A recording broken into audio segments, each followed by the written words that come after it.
12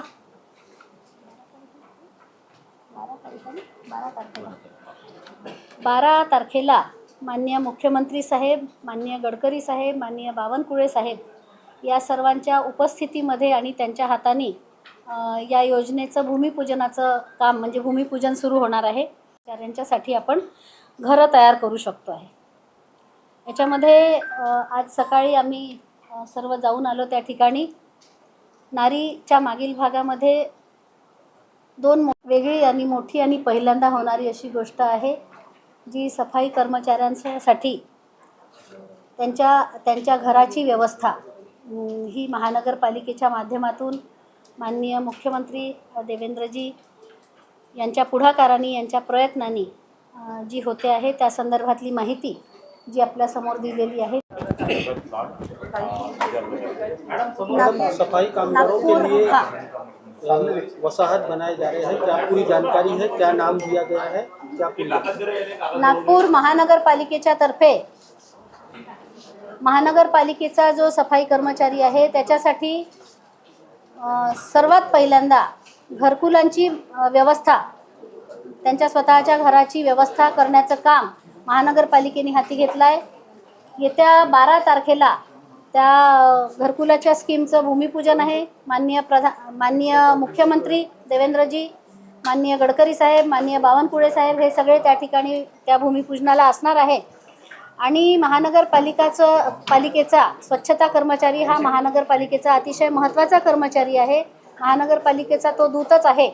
त्यामुळे त्याची चिंता करणं हे देखील महानगरपालिकेचं काम आहे. या अर्थाने हा मानस ठेवून ही स्कीम त्यांच्यासाठी करायला घेतलेली आहे.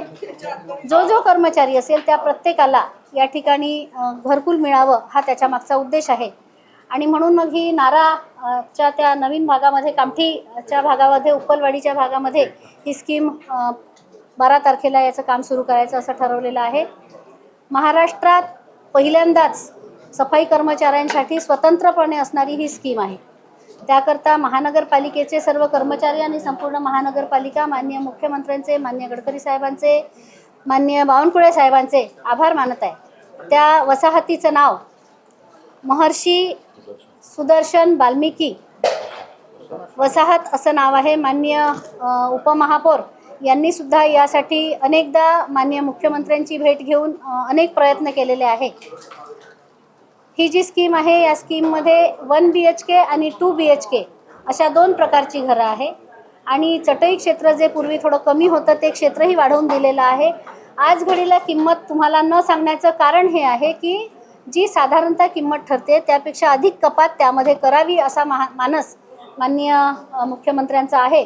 त्यामुळे ती कपात झाल्याच्या नंतरच आपल्याला या संदर्भातलं याची किंमत जी आहे ती सांगण्यात येणार.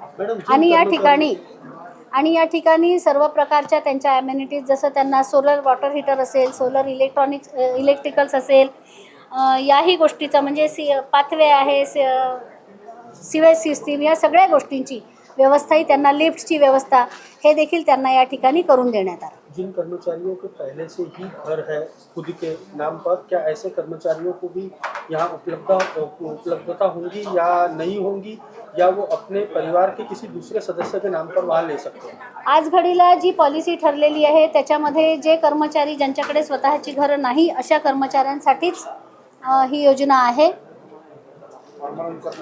परमनंट कर्मचाऱ्यांसाठीची ही योजना आहे. सफाई कर्मचाऱ्यांचं हे घर असल्यामुळे त्यांच्या उत्पन्नांचा विचार करण्याची कारण नाही, कारण त्यांचं उत्पन्नही महानगरपालिकेमधून अधिकृतरित्या जाहीर आहे.